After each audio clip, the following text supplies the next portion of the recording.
Welcome back. We back with another fucking video.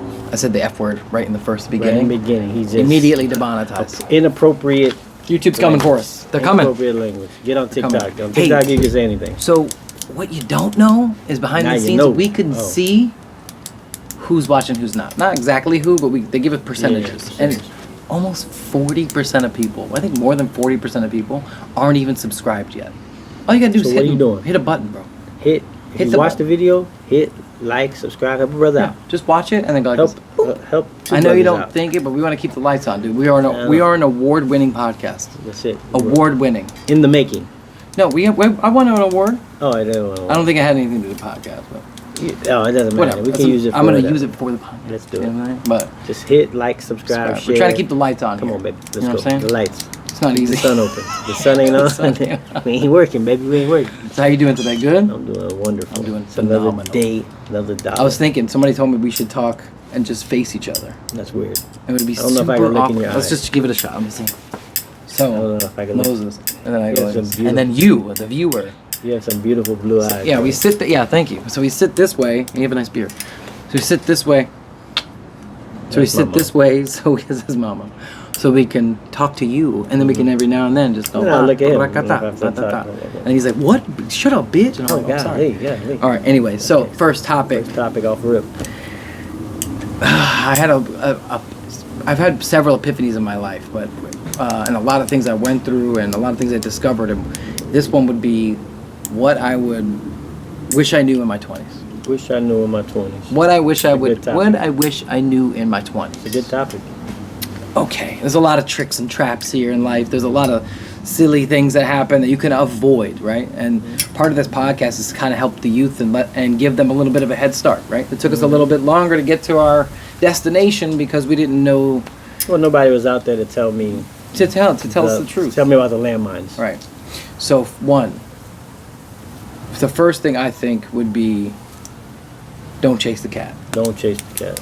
If you spend your 20s get girls, chicks. Talk to girls, whatever, blah blah blah. Yeah. But don't get rid of your emotional. Don't focus on them. Don't get rid of your emotional attachment to females because it can stall you. Don't focus on it. If something is going to be great and that's going to be your future wife, fine. But you won't know that right away, right? If you just leave it unemotional and pull the emotions away from it. Don't get so sucked into, but I loved her and she loved me and we broke up and now I'm sad, or you give up everything for her only because you love her so much and following the love and following the cat with his vagina, following the cat and chasing it down all the time, and that's your main goal, then you're not focused. It's the story of a two-headed snake. Well, it doesn't know the direction to go, so it's pulling it this way and that way, or rowing a boat. If you are both rowing in the same direction, you're just going to wind up in a circle. Well, your mind can only focus on one thing at a time. Be laser focused on your cash. Yeah. Be laser focused on your career. Like a microscope. Yeah, bro. A microscope can switch. They're going to try. Focus. Look, there's so many hurdles in life, and there's so many things, and this is a huge one. This can literally deter you from your goal, from your original goal. If your mind set on making money, becoming a millionaire in your 30s, and the reasons why I think the reasons why they can do that is you start to, I'll say for me, is like you start to want to reach the goals in that certain arena, right? So with the woman, everybody, when you're young, and this might sound how it sounds, but you want to sleep with the girl. Yeah.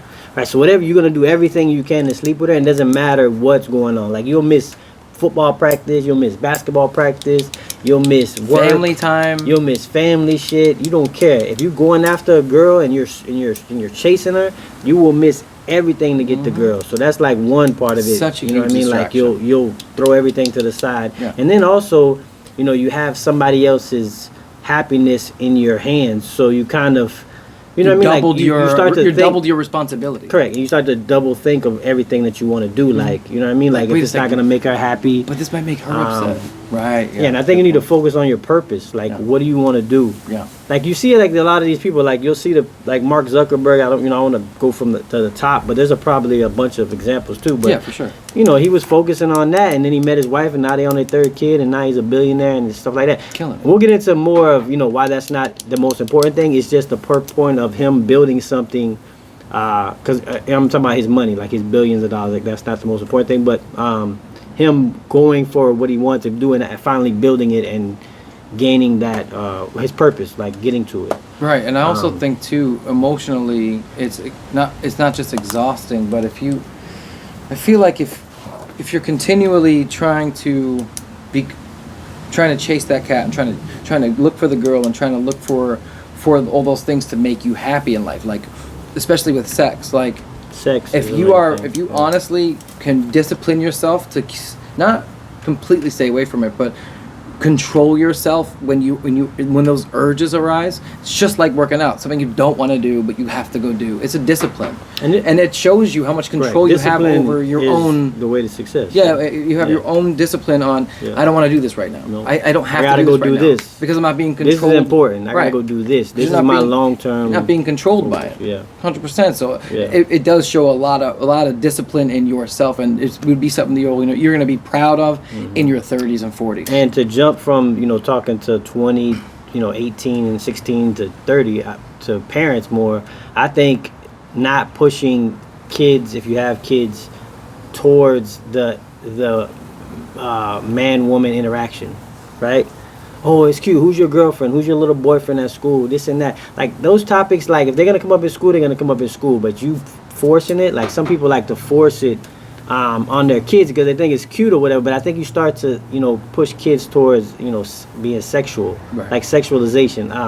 But that also depends on what music they're listening to, a lot. What you're taking them to go see. So as a parent, I'm saying this for parents. I think for me, as like I'm not gonna push that to my son. Like those things will happen where he'll interact with boys and with girls and people, and he'll understand that. Yeah, 100%. Right, and then he'll come to me and we'll talk about these different things. But as far as like, I think as a parent, like when you have a younger kid, you pushing them towards that, like go dance with her, go like pop, drop, and lock on him and all this, and kids kind of, I think you push it, and that kind of pushes us when they get older. Then they're like, oh, this is what I'm supposed to be focusing on, right? To be honest with you, like I miss the innocence of before everything was about sex. Like I miss the innocence of like it was just about the fun, or it's just about the experience, or the story I'm gonna tell 2 years from at that point when we all just had fun and just chilled. And when the sex and the females came into play, it became a chase for that instead of being in the moment of what was happening, being present in the moment instead of me chasing. So that's a really big one. That's so that one, don't chase the cat. Yeah. The other one would be the competition one. I think would be the one. Like you are your best competition. I was gonna do the money doesn't buy. Oh, you are your only competition. You are your only competition. Yeah. Like, I loved it. I loved to look at everybody I love like healthy competition, and I love like trying to get to the goal and achieving the goal and getting good at this and that. And achievements are phenomenal. It makes you feel it's another extra high. Like it's hard to explain how much of a high it is to win and to be great, but accomplish the goal that you set out to go do. To do right. Yeah. But the thing is once you accomplish it and you're done with it, what do you do next? There's no more competition. You are your competition. When I competed with myself, I noticed that I reached new heights and it's a never-ending battle between me and myself, trying to figure out how I can top myself again. How can I do it again? And in doing that, you end up beating most of the competition anyway. Yeah, because you're only doing it for yourself. You end up beating out most of, like, if there's a level of 100, you end up jumping above the 50s. Yeah, because you weren't ever focused on what they were focused on. But now you're into people that are focused on themselves too. So you still got to focus on how much better can you get, right? Yeah. How much better can whatever it is, whatever it is, you could think about. It could be business. It could be relationships. It's all going to be about discipline. Yeah. Right. Not chasing the cat. Focusing on what your goal doing is, what you want to become in your career and the rest of your life. Right. That's super, super important. That is. Yeah. The next one would be go ahead. I was going to say because we were talking about the Mark Zuckerberg, because I was wanting to point on that, is money doesn't buy you happiness. It honestly doesn't. And you could tell, I think there was a CNN or one of the polls that said at 70,000 is really, after that, it doesn't, 70,000 per year, I guess, I don't remember if it had to be like single, like 70, after making 70,000, it doesn't change your happiness. Right. Anything over that, I don't know how they measured it, but the number of, like, if your happiness was like a 60 at 70,000, when you get to 100, it only goes up a couple percent. And if you get to 200, it only goes up a couple, right? But it jumped from like 40 to 70. It went from like 30 to 60 is what I'm saying. So it jumps really big when you get to 70, because now I guess, that's an income that you could do, a lot of things. But after that, it doesn't really change too much, even when you go to millionaires. Billions, yeah. It's true, but even with, and you can see it in smaller areas. If, like, maybe sometimes in your 20s it's hard to get there, but if you ever had a decent amount of money and how fast that goes. Like, just for instance, I just did a job, just made $500. And when we held and I got paid in cash. When you held the cash in hand, you're like, wow, it's $500. Ain't shit. That ain't shit compared to what we need or what's next or what's up and coming. It feels good for the moment, but it's not everything. And I literally have made more money than I've ever made in the past 5 years, but there were still issues that I had to solve personally. Still issues I had to solve in my marriage. Still issues I had to solve with my family. Still other things. It's not going to fix everything. Nah, bro. It's just money. Fix it. A lot of people equate it that it's going to fix things. Yeah. And I'm not saying that it's not important. Yeah. So that's what I don't want to get on come across as too, is to say you like, well, we don't need money. No, you need money. You do need money. You need to make money. What I'm saying is, it's not gonna. The more you make is not gonna make you any happier. No. Right? It'll more money, plug some things up for you. Like, you'll plug the hole in your finances. Maybe this. You'll be able to get a car. You'll be able to do things for you. But at the end of the day, it's not gonna make you happier. Right? It's gonna plug those holes. But if you're not happy with yourself, then at the end of the day, you still not mad. That's why millionaires can go commit suicide. You would think they would be ecstatic. So happy. Yeah. Right? You think they'd be like they could never be not happy because they make $1 million a year or $1 million a month. Sounds true. But it doesn't. It wears on you after a while too. So even it comes with more responsibility too. So that added pressure of like, I could lose all of this is that also too. An add-on.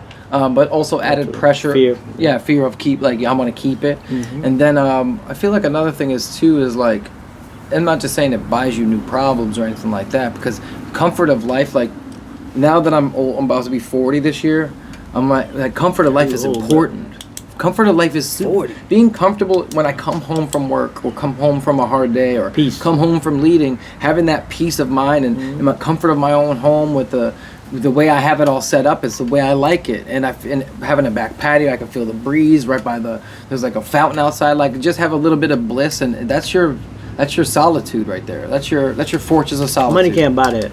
Exactly, 100%. Yeah, money can't buy you peace, and it can't buy you happiness. It's the whole point of that's what we're saying. Like, it won't. It's not going to calm your brain. So don't think that. I know people get in there and they think at a certain point, if I could just make $100,000, much more, if I could just make 200,000. We were both there before. If I could just make 250. Yeah, we were. If you're not happy now, you got to be happy not having anything, than to be. I'm not, and that doesn't let me be wrong. I love to always not do this, but.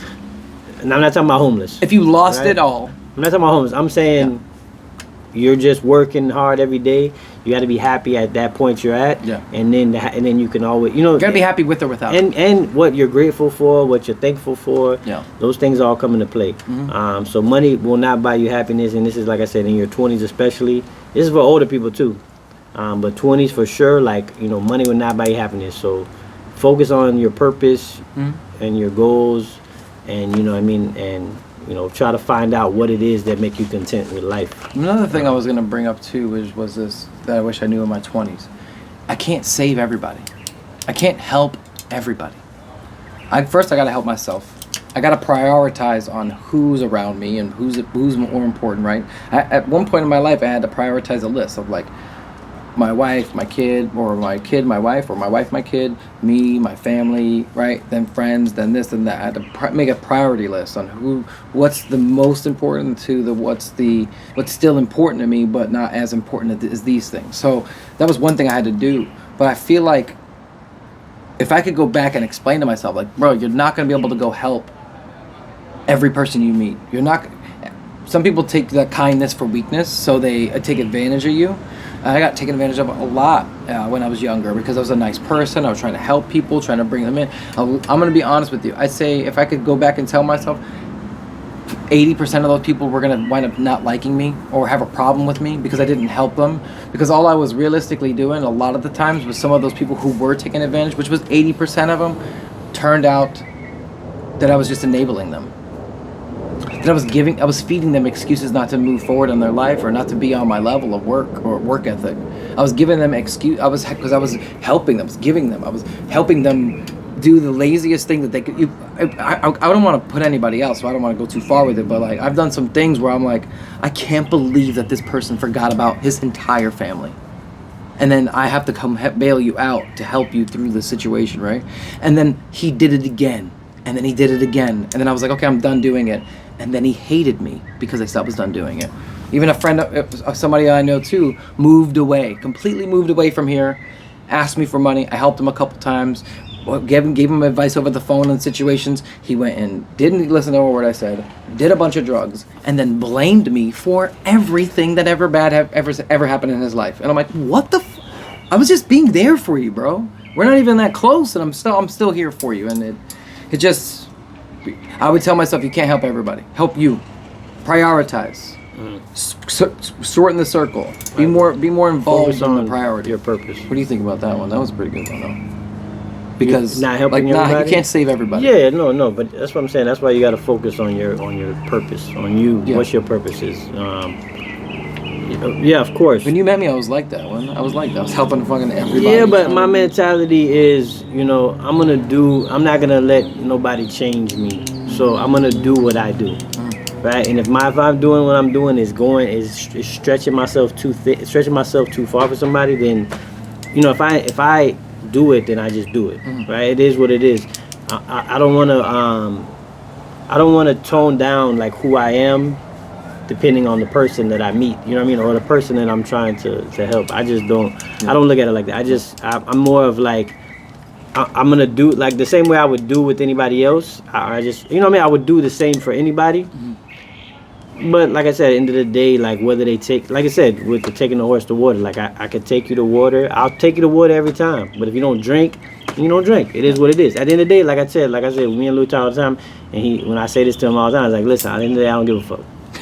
To be honest with you, I don't care. Like at the end of the day, if you're not like in my intermediate circle and we're talking and we say we work together or we're doing something and I tell you something and you don't do it, what am I gonna do? I'm not gonna sit there and be like, damn, man, this guy never listened. Right? You know how many girls I tried to help out and try to be like, here, no, don't do this, or don't get back with that guy again because he's just gonna beat you up again or he's gonna hurt you in a way, and she goes anyway and I look like a douchebag. Yeah, and if you're in that intermediate family member, I'm gonna keep pushing on you, and then eventually either you're gonna do it or you're not gonna do it. But at the end of the day, I don't care about it. It is what it is. Hopefully you do it, and hopefully you move on. But like I said, you could bring them there, you could teach people this. You lead a horse to water, bro. Yeah, but you can't make them drink. You can't help everybody. Can't help everybody. The other thing I would do would be the second, if you're listening this long, this is a good one. The second that I recognize that life wasn't happening to me, that I was happening to life, and anything that in my way needs to get the fuck out of my way, the second that I recognized it and figured out that I am not a victim of my circumstances, that I'm not a victim. You're a victor. I'm the victor. I'm the winner. I'm the king. I'm gonna make shit happen. If you don't want to give me the crown, I'm gonna steal the crown, take it, and come get it. Now what? Well, you come get it. You can't have it back, bro. It's mine now. I'm a bully. I'm bully life. You know what I'm saying? But I can't allow, or you can earn it. Yeah, but I'm not gonna allow that victim mentality to kind of put me in this weird depression box. Because whatever people always they come along with their story, and stories are good. Stories help people to relate to you. So when you're telling your story, like, listen, I was born with a single mom, and we born in the hood, and this and that, all the stories are great. What I'm saying is, whatever story you come up with in your head that makes your story so bad, there's somebody that came from a worse story that accomplished more than you, right? There's always an example of that, right? So however bad you think it is, that somebody came from a worse situation, right? They came and blew past you and went all the way to the top. So your story is a good thing to tell a story, but as far as like what it's gonna stop you from accomplishing is nothing. Right? It's just a part of your story. It's just part of you growing up and what you learned, and you learn from it, and you keep moving forward. Look, but a lot of, especially now, we're all in the victim mentality. Social media is like, they love it. Like, give me your story. I was just, to be honest with you, look, that's funny, because I was just watching a video on Instagram, and it was about like Tyrese, right?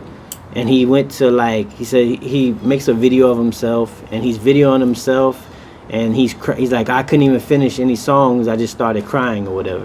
And I'm like, bro, like, go out, man, go somewhere, man. Yeah, like I'm saying to myself, like, bro, you're a multi-millionaire, right? You did a lot, accomplished a lot. You're in movies and all this, but then you want to be a victim and cry and like, oh, I'm so woe is me. And you got other people out there that's really, in a worse situation than you. Man, you out here like trying to be a victim, I guess. You want sympathy from people. You want people to be like, oh, we with you, Tyrese, I'm praying for you, right? And it's a bunch of comments like that. And it's like, come on, man. Like, you a grown man. You're an adult. Like, you're not setting a good example for kids. You telling the kids that when they get to be in their 40s that they're going to be able to, cry on the internet. And it's that victim mentality. It's that thing like, woe is me. Yeah. I want more attention. I want people to come and rescue me and save me.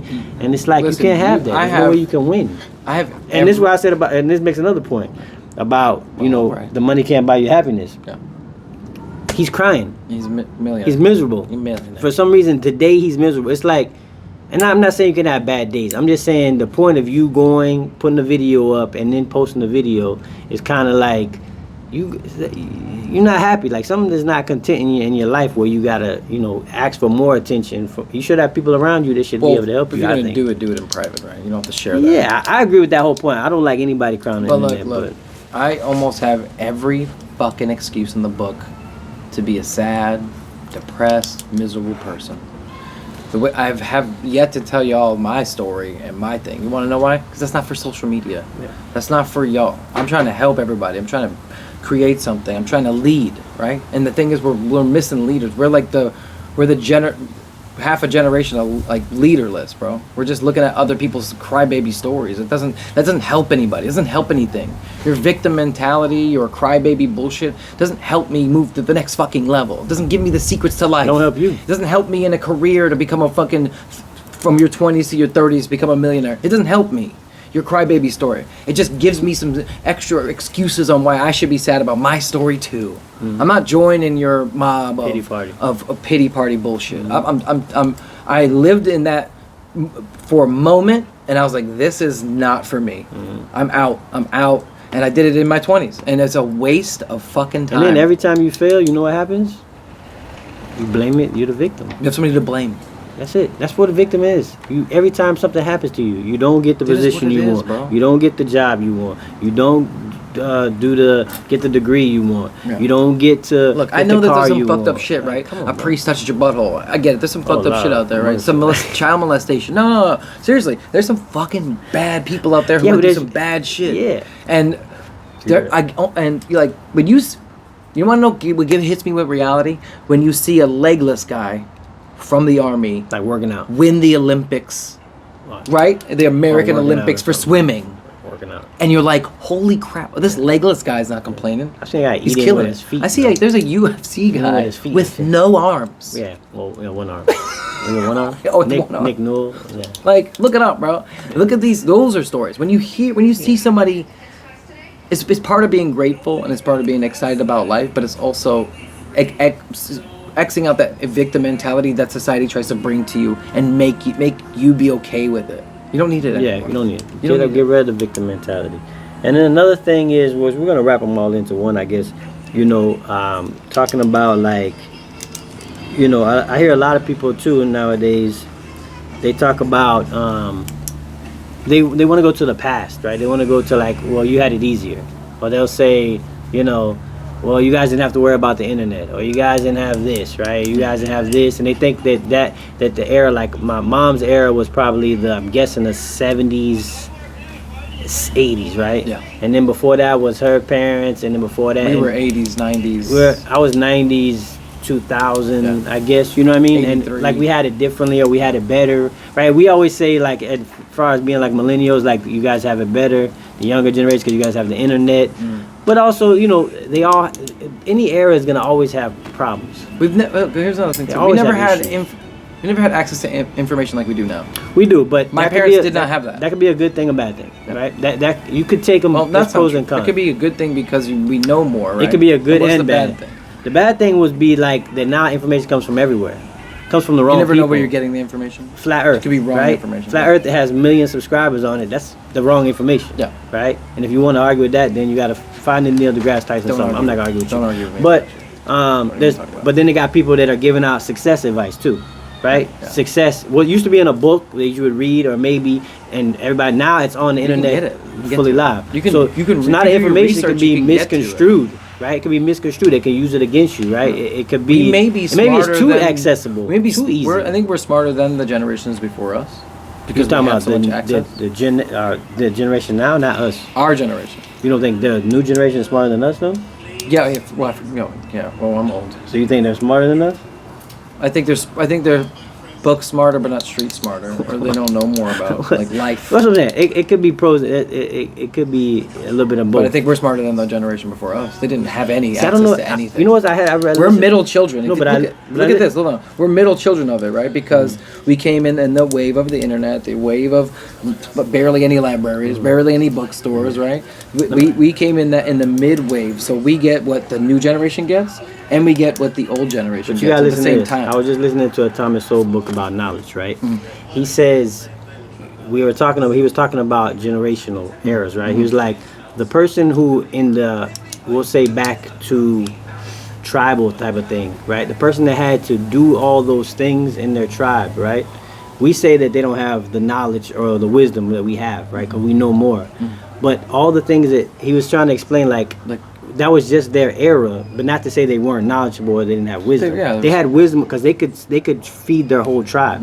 They kept their whole tribe alive. That's the only reason why we're here. Is they did that, right?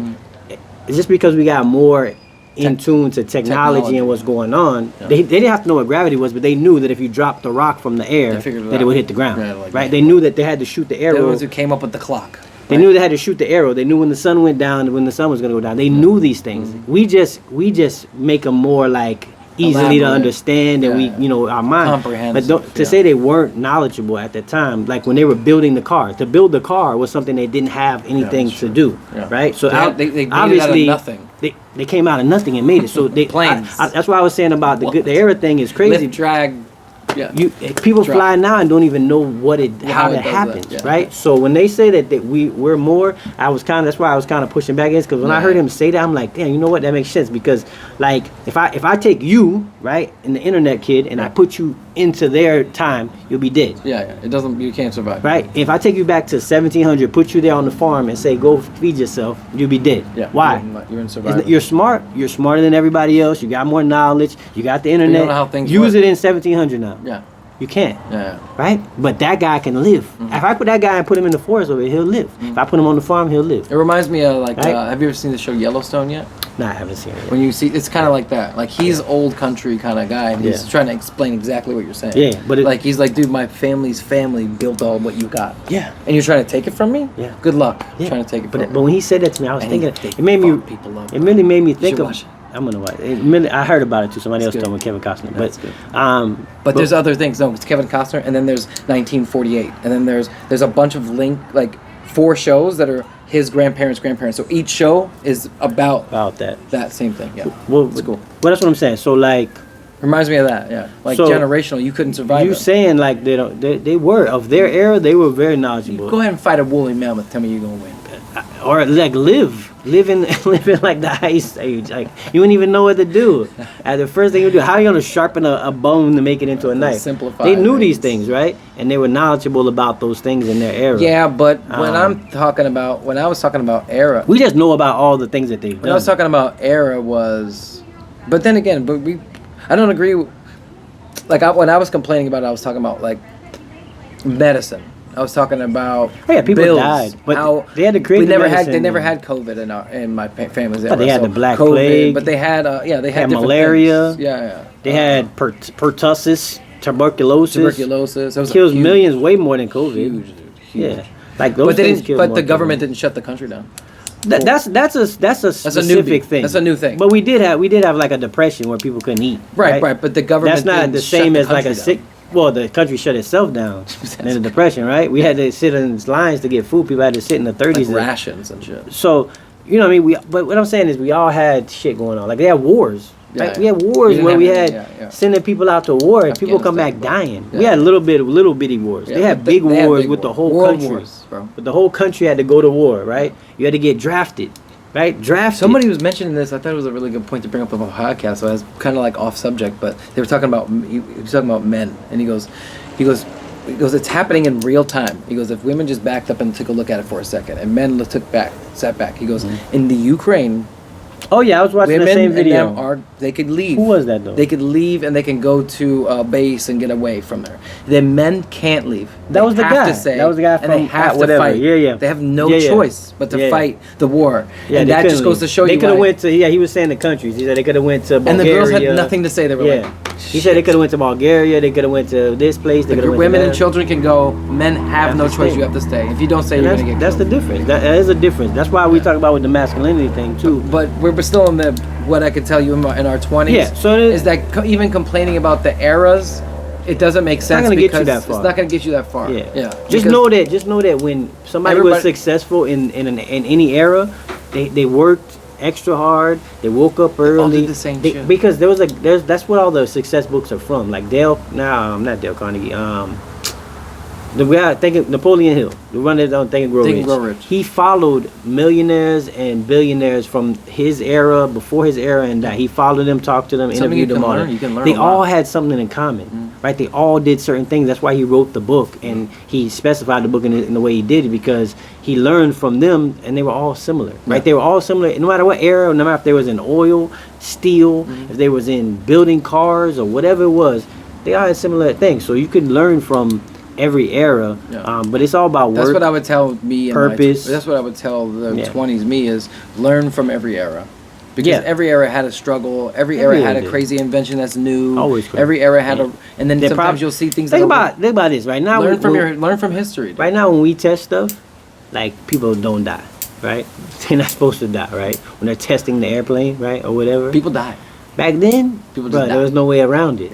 Like we're like, listen, I'm gonna push you in this plane. If it starts to lift off this cliff, if not, I don't know what to tell you. They were the crash test dummy. It was like there was no crash test dummy. They were the crash test dummy. They were like, you're like, you're not. Damn, we lost another one, Jim. You know what we should try? I think we lost another one, Jim. The engine needs to be tweaked a little bit.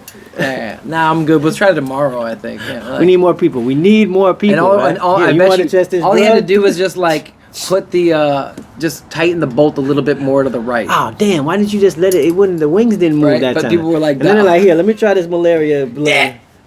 Another one, Dan. Bring another one in. Dude, MK Ultra, these crazy things. They were testing drugs on people. They were doing crazy shit. Like now, we have government, weird things. We could test it on mice. We do like fake artificial skin. We do all sorts of shit. So now we got it a little easier as far as learning technology. Yeah, learning from But they had our predecessors, or learning from the people that came before us is the way to go. Hard, bro. Is the way to go. You don't always have to learn the lesson yourself. Like think about not even knowing and this is getting off subject, but think about not even knowing when weather.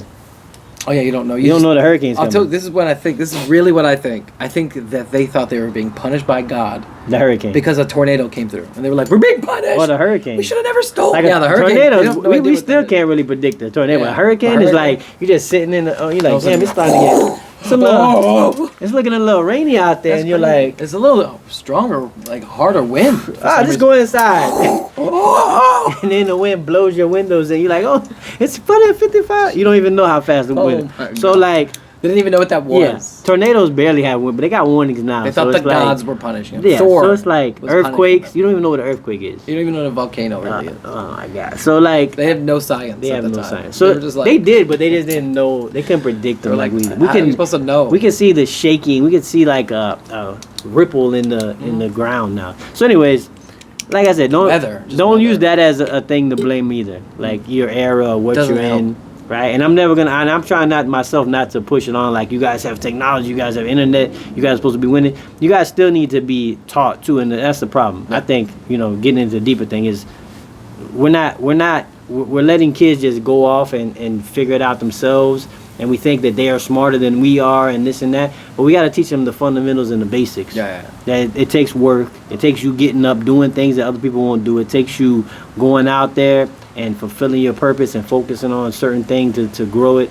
So, and we just let the kids go out and they go on to YouTube and they go on the internet and they find somebody to follow and people lead them to a bad path most of the time. It's good to also it is good to find mentors early too. Mentors too. Find some mentors that people you somebody can you talk look up to. Somebody you could look up to. Be careful on who you choose as that, because it leads. But just know too, as far as that goes too, is you're not gonna find the perfect person. No. I don't want to get religious on you, but you don't want to. You're not gonna find the perfect person. Everybody's flawed. They're all gonna have their little things that you probably, but you can learn something from somebody. You're always learning. Always learn a little bit. I met a bunch of, hundreds of people, thousands, over my time, just 41 years. And there's a lot of people, I don't agree with everything they do, but they give me knowledge here and there on certain things. Yeah. Right. I just sent Louis a picture of something, and that guy even, showed me some things, even though he was just laying with a fish. But yeah. But he showed me things too. I learned from him too. So, learn from everybody. But it was a joke. But anyways, so George. Hey. He was laying with a fish. So funny. Well, we learned a lot from him. I learned a lot from everybody I came to interact. I try to pull the things that pick the brain that I can get from people. Understand how their brain works and why they come up. So when you're in your 20s, especially maybe your teens, you need to do that. You need to focus on money doesn't buy you happiness. Money don't buy you happiness. You're your only competition. You can't lead a horse to water. So don't try to help everybody, right? Victim mentality. Get rid of it. You don't need it. Don't chase the cat. That's probably was number one. That's number one. I agree, because that's men, hormones. You're gonna make bad decisions, really. That's a way. And don't blame it on when you were born, how you were born, what era you were born in. All right. It just is what it is. Real Talk with Mo. What? Real Mo podcast, but Real Talk with Mo. If you want to go watch that too, it's Real Mo podcast. My bad. I'm gonna erase that. We're building brands. I'm gonna erase that, guys.